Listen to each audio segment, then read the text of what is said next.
Hello students. आज हम कक्षा 8वीं की संस्कृत पाठ्य पुस्तक यानी कि मनोरमा पाठ्य पुस्तक से षष्ठः पाठः पढ़ेंगे। इस पाठ का नाम है प्राच्य नगरी सिरपुरम। तो चलिए इस पाठ की शुरुआत करते हैं। सबसे पहले हम समझते हैं इस पाठ के शीर्षक का अर्थ। इस पाठ का शीर्षक है प्राच्य नगरी सिरपुरम।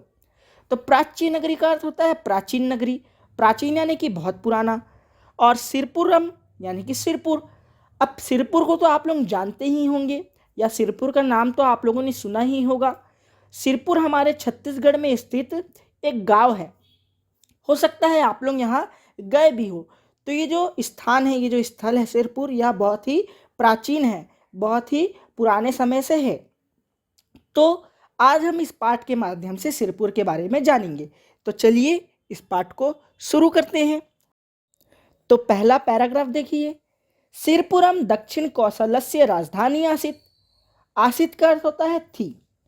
तो इस लाइन का अर्थ होगा कि सिरपुर दक्षिण कौशल की, दक्षिण कौशलस्य यानी कि दक्षिण कौशल की राजधानी आसीत, आसीत यानी कि थी, राजधानी थी। क्या होगा इस लाइन का अर्थ? सिरपुर दक्षिण कौशल की राजधानी थी। अब दक्षिण कौशल को तो आप लोग जानते ही होंगे। यदि नहीं जानते तो कोई बात नहीं, मैं आपको बताता हूँ कि पहले के समय में छत्तीसगढ़ जो है हमारा, उसको दक्षिण कौशल कहा जाता था। और जैसे आज के समय में यानी कि अभी छत्तीसगढ़ की राजधानी रायपुर है, वैसे ही उस समय दक्षिण कौशल की राजधानी क्या थी? सिरपुर थी। वही इस लाइन में बताया गया है कि सिरपुर दक्षिण कौशल की राजधानी थी। पुरा अस्य नाम श्रीपुरम इति ख्यातम। पुरा यानी कि पहले, अस्य अर्थात इसका, इति का अर्थ होता है ऐसा, और ख्यातम का अर्थ होता है प्रसिद्ध। तो इस पंक्ति का अर्थ होगा कि पहले इसका नाम श्रीपुर ऐसा प्रसिद्ध था। मतलब जो सिरपुर है वो पहले श्रीपुर के नाम से प्रसिद्ध था। किसके नाम से? श्रीपुर के नाम से। पहले इसको श्रीपुर कहा जाता था, जबकि आज इसको सिरपुर कहा जाता है। अगली पंक्ति देखते हैं। सिरपुरम रायपुरात 85 किलोमीटर दूरे उत्तर पूर्व दिशि महानद्या स्तीरे विद्यते। रायपुरात यानी कि रायपुर से, 85 यानी कि 85। देखिए आपको पैराग्राफ में लिखा भी हुआ है, उसके बगल में 85 लिखा हुआ है अंकों में, और उसके अंदर ब्रैकेट में क्या लिखा है? 85। 85 का अर्थ होता है 85 किलोमीटर दूरे। दूरे यानी कि दूरी पर। उत्तर पूर्व दिशा यानी कि उत्तर पूर्व दिशा की ओर। महानद्या स्तीरे, महानद्या स्तीरे का हम संधि विच्छेद करेंगे तो हमको मिलेगा महानद्या धन तीरे। ये विसर्ग संधि का उपयोग हुआ है यहाँ पे। तो यहाँ पे संधि हुई है, यानी कि ये दो शब्द जुड़े हुए हैं। यहाँ पे महानद्या का अर्थ होता है महानदी, और तीरे का अर्थ होता है किनारा यानी कि तट। नदी का किनारा यानी कि तट। तो महानद्या स्थिरे का अर्थ क्या हो जाएगा? महानदी के किनारे। विद्यते यानी कि विद्यमान है। अब देखिए बच्चों, आपको ना ये छोटे छोटे शब्दों को ना ध्यान देना बहुत आवश्यक है, क्योंकि यही सब ना फिर आपके एग्जाम में पूछता है व्याकरण में कि इस शब्द का संधि विच्छेद कीजिए। तो यदि आप हमारा वीडियो देखते हैं तो आपको कोई परेशानी नहीं होगी। आपको अलग से जो संधि पाठ में हुई है ना गद्यांश में, उनका भी हम आपको संधि विच्छेद करके बताते हैं। तो हम आपका सारा डाउट क्लियर कर देते हैं। तो आपको क्या करना है? वीडियो को अच्छे से ध्यान लगा कर देखना है, तभी आपको सब चीज़ें आसानी से समझ में आएंगी। तो क्या बताया मैंने? विद्यते का अर्थ बताया आपको विद्यमान है यानी कि स्थित है। तो इस पंक्ति का अर्थ होगा कि सिरपुर रायपुर से 85 किलोमीटर की दूरी पर उत्तर पूर्व दिशा की और महानदी के किनारे स्थित है। कहाँ स्थित है सिरपुर? रायपुर से 85 किलोमीटर की दूर पर उत्तर पूर्व दिशा की ओर। मतलब हम रायपुर से यदि उत्तर पूर्व दिशा की ओर निकले और हम 85 किलोमीटर तक आगे गए तो हमको महानदी के किनारे में सिरपुर मिलेगा। यहाँ पर सिरपुर विद्यमान है यानी कि स्थित है। आगे देखते हैं क्या लिखा है। इयम नगरी पांडुवंशिया नाम राज्ञाम राजधानी आसीत। इयम नगरी, इयम का अर्थ होता है यह, नगरी यानी कि नगर। पांडुवंशिया नाम यानी कि पांडुवंशीय राजाओं की, पांडुवंश के राजाओं की। आगे लिखा है ना राज्ञाम, राज्ञाम का अर्थ होता है राजाओं की। राजधानी आसित, आसित यानी कि थी। तो राजधानी थी। इस पंक्ति का अर्थ होगा कि यह नगरी पांडु वंशीय राजाओं की यानी कि पांडु वंश के राजाओं की राजधानी थी। अब ये जो श्रीपुर था वो पांडु वंश के राजाओं की राजधानी थी। अत्र स्थित्वा पांडु वंशीय नृपः दक्षिण कौशल राज्यांतर्गते शासति स्म। अत्र यानी कि यहाँ, स्थित्वा यानी कि स्थित, पांडु वंशीय नृपः, नृपः का अर्थ होता है राजा, दक्षिण कौशल राज्य अंतर्गते, दक्षिण कौशल राज्य अंतर्गते यानी कि दक्षिण कौशल राज्य के अंतर्गत। इस शब्द को ध्यान से देखिए, आपको 3 शब्द मिलेंगे।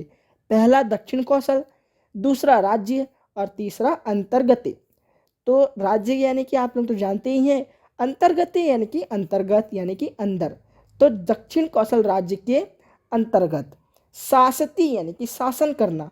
इसम का अर्थ होता है थे। क्या होता है इसम का अर्थ? थे।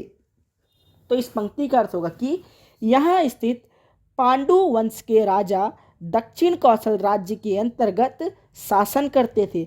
मतलब यहाँ के जो पांडु वंश के राजा थे ना, वह दक्षिण कौशल जो राज्य था उसके अंतर्गत शासन करते थे, मतलब उनका शासन चलता था। ते कौशलाधिपति रीति उपाधिना अलंकृतः अभवन। यहाँ पे कठिन शब्दों के अर्थ देखते हैं। ते यानी कि वे, कौशलाधिपति रीति यानी कि कौशलाधिपति की, उपाधिना यानी कि उपाधि से, अलंकृता, इस शब्द का अर्थ मैंने आपको बहुत सी अपने पुराने वीडियो में भी बताया हूँ, पुराने पाठों में भी आपको इस शब्द का अर्थ बताया गया है। अलंकृता का अर्थ होता है सुशोभित यानी कि विभूषित होना। अभवन का अर्थ होता है हुए। तो इस पंक्ति का अर्थ होगा कि वे कौशलाधिपति की उपाधि से विभूषित हुए। कौन विभूषित हुए? पांडु वंश के राजा। अब अगली लाइन देखते हैं, हम अगला पैराग्राफ देखते हैं। सिरपुरे अनेकानि दर्शनीय मंदिराणि संति। सिरपुरे यानी कि सिरपुर में, अनेकानि यानी कि बहुत से, अनेक से, दर्शनीय मंदिराणि, दर्शनीय मंदिराणि यानी कि दर्शन करने के योग्य मंदिर, संति यानी कि हैं। तो सिरपुर के अनेक मंदिर दर्शन करने के योग्य हैं। तानि मंदिराणि ख्याति लब्धानि महानद्याः तटे गंधेश्वर महादेव मंदिरम अतिरमणीयमस्ति। तानि यानी कि वे, मंदिराणि यानी कि मंदिर, ख्याति लब्धानि यानी कि ख्याति प्राप्त हैं, ख्याति प्राप्त हैं यानी कि प्रसिद्धि प्राप्त हैं, वे मंदिर बहुत प्रसिद्ध हैं। इस पंक्ति का अर्थ क्या होगा कि वे मंदिर बहुत प्रसिद्ध हैं। महानद्याः तटे गंधेश्वर महादेव मंदिरम अतिरमणीयमस्ति।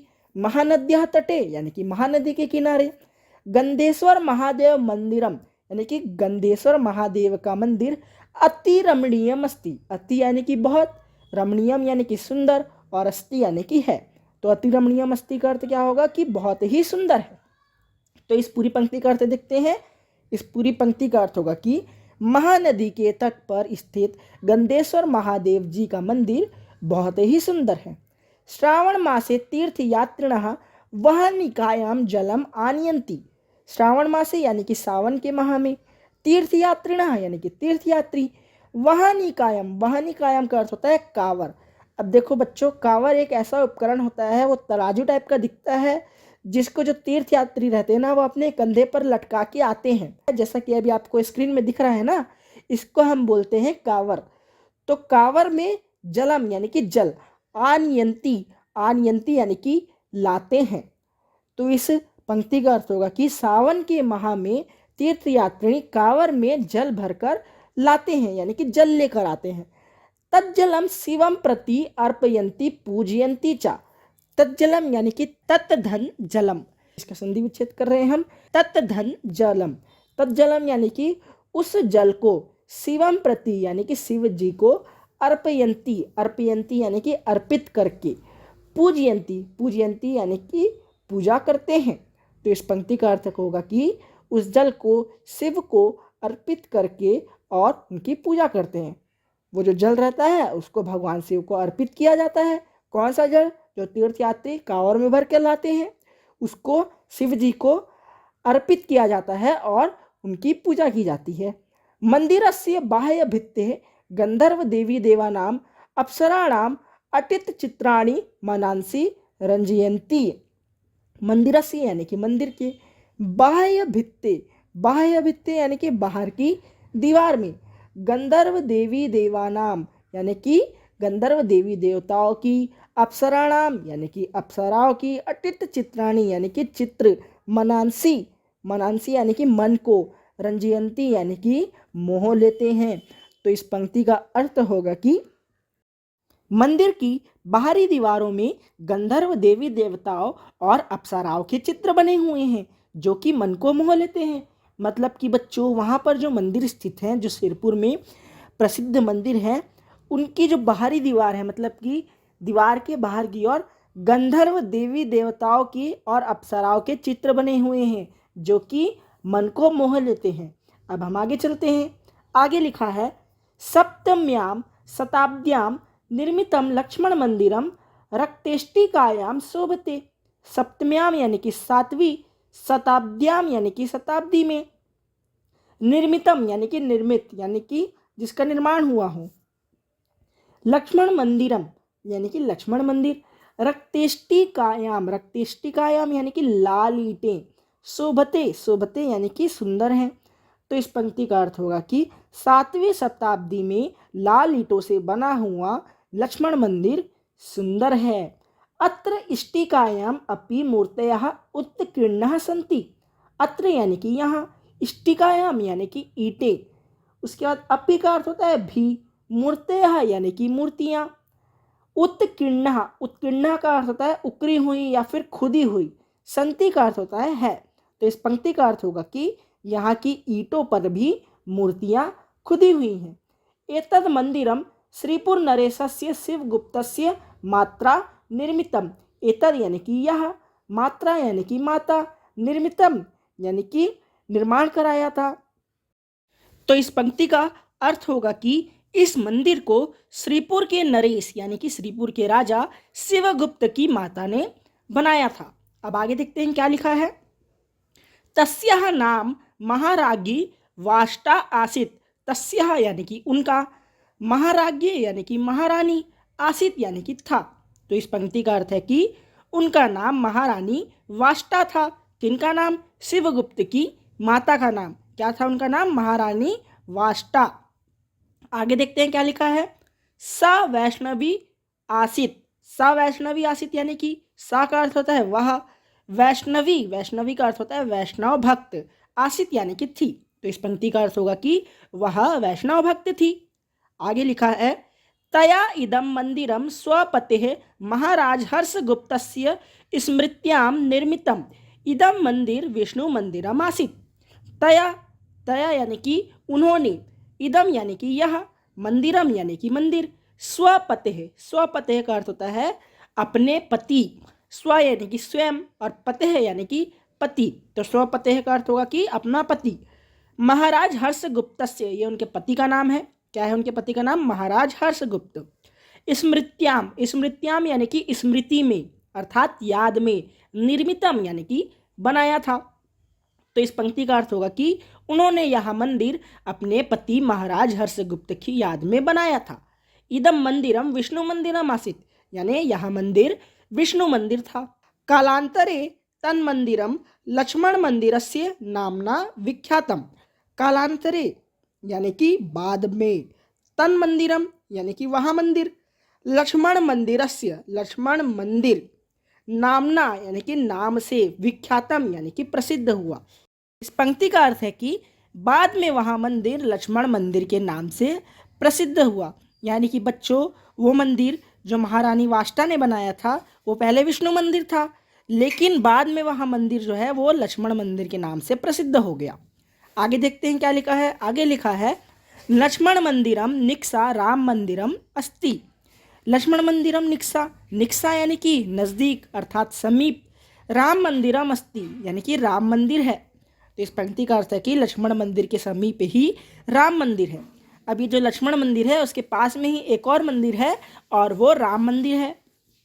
आगे लिखा है, अस्य मंदिरस्य स्वभव्यता अद्वितीया अस्ति। अस्य यानी कि इस, मंदिरस्य यानी कि मंदिर की, स्वभव्यता, स्वभव्यता यानी कि अपनी भव्यता, अद्वितीय अस्ति, अद्वितीय अस्ति यानी कि अद्वितीय है। इस लाइन का अर्थ है कि इस मंदिर की अपनी भव्यता अपने आप में अद्वितीय है। यानी कि ये जो राम मंदिर है, जो कि लक्ष्मण मंदिर के पास ही है, इसकी अपनी भव्यता है और यह अपने आप में अद्वितीय है। अद्वितीय है यानी कि इसकी जगह कोई नहीं ले सकता। आगे लिखा है अत्र बौद्ध विहार स्वास्तिक विहारयोः अवशेषौ प्राप्तौ, यानी कि यहाँ बौद्ध विहार व स्वास्तिक विहार के अवशेष प्राप्त हुए हैं। मतलब इस तरफ इस इलाके में बौद्ध विहार और स्वास्तिक विहार के अवशेष प्राप्त हुए हैं। अवशेष यानी कि जो कुछ चीज़ें तबाह होने के बाद जो छूट जाती हैं ना, उनको अवशेष बोला जाता है। अभी आप स्क्रीन में देख सकते हैं, आपको बौद्ध विहार और स्वास्तिक विहार के अवशेष दिख रहे होंगे। तो यह सब सिरपुर में देखने लायक है। आगे देखते हैं क्या लिखा है। बौद्ध विहारे भगवतः बुद्धस्य विशाल प्रतिमा प्रतिष्ठिता, यस्य सृजकः भगवतः बुद्धस्य प्रिय शिष्यः बौद्ध भिक्षु आनंद प्रभु आसीत्। यहाँ पे आए कुछ कठिन शब्दों के अर्थ देख लेते हैं। भगवतः यानी कि भगवान, विशाल प्रतिमा यानी कि बड़ी प्रतिमा, प्रतिष्ठिता यानी कि प्रतिष्ठित है यानी स्थापित है। यस्य, यस्य का अर्थ होता है जिसके, सृजकः का अर्थ होता है निर्माता और आसित का अर्थ होता है थे।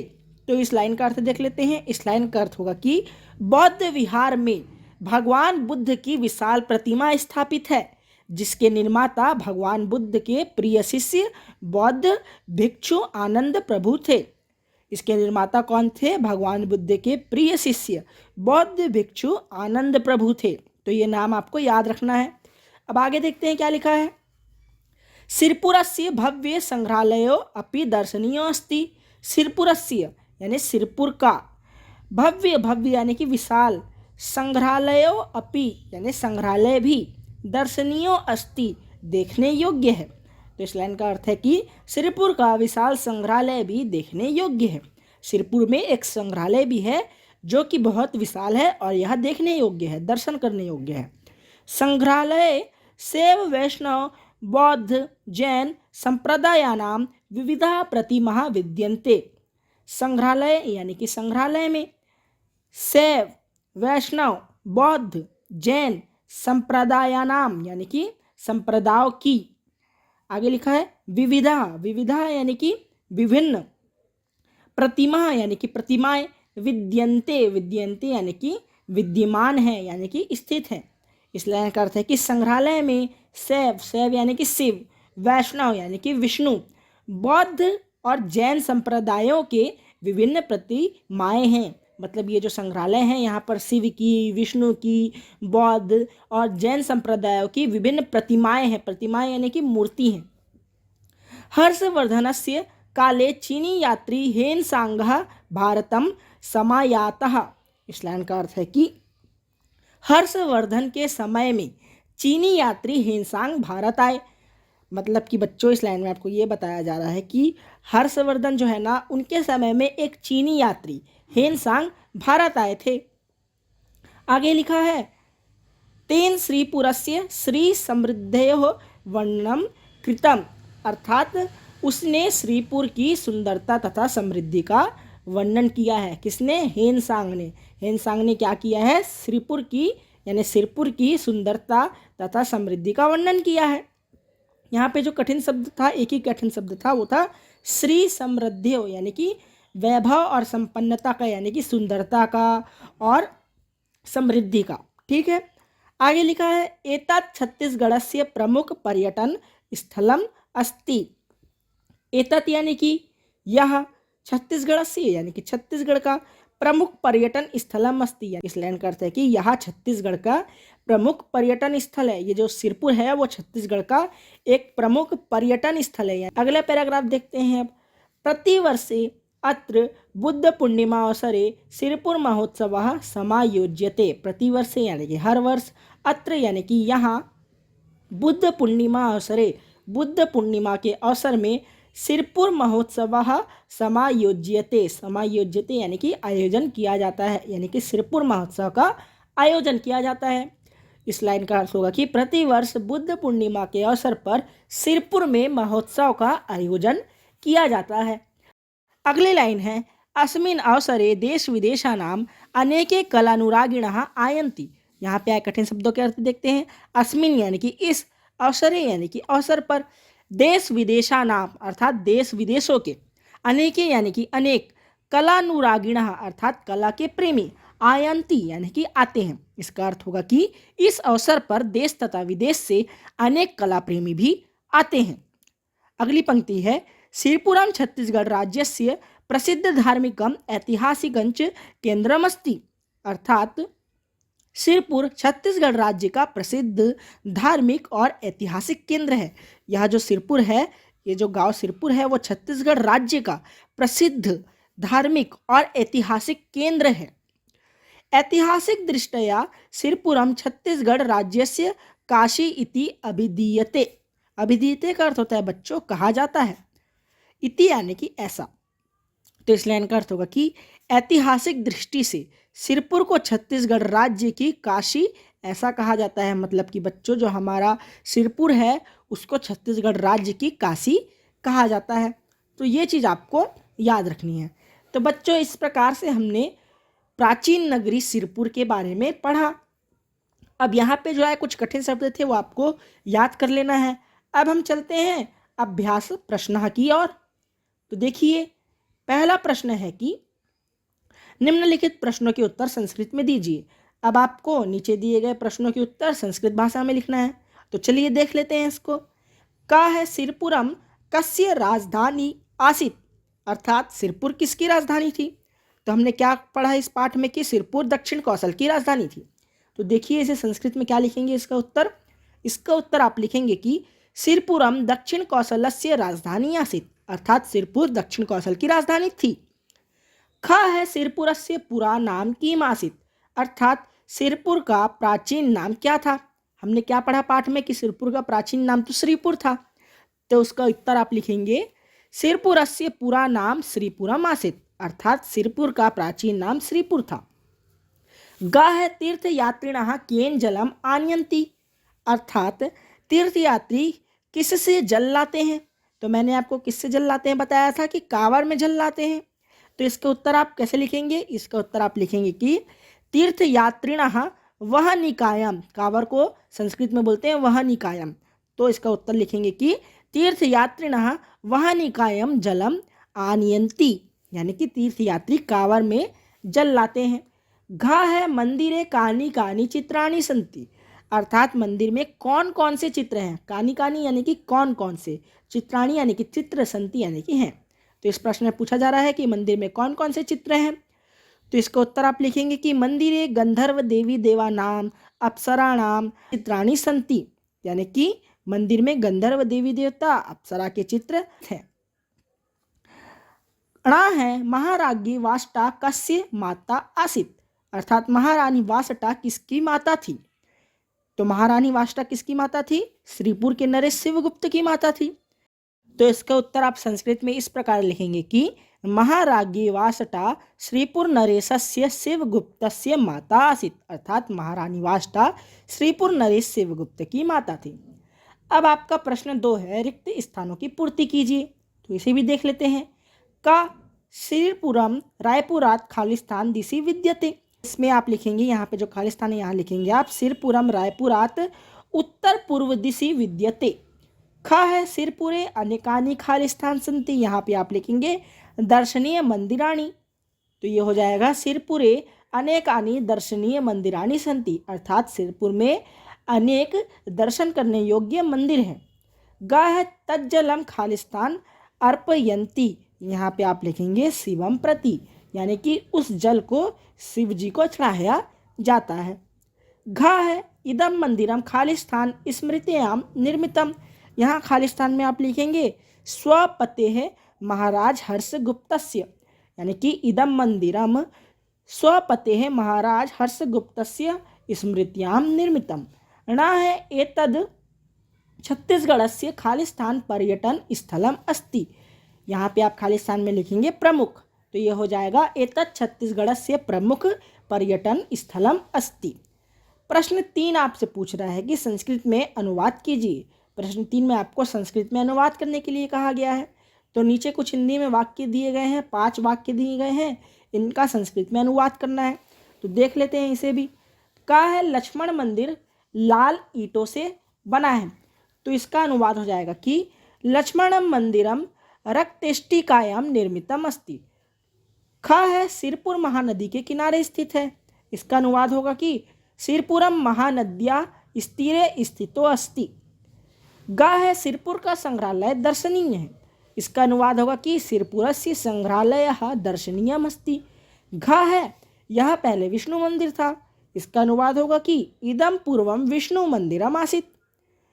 ण है सिरपुर को छत्तीसगढ़ का काशी कहा जाता है।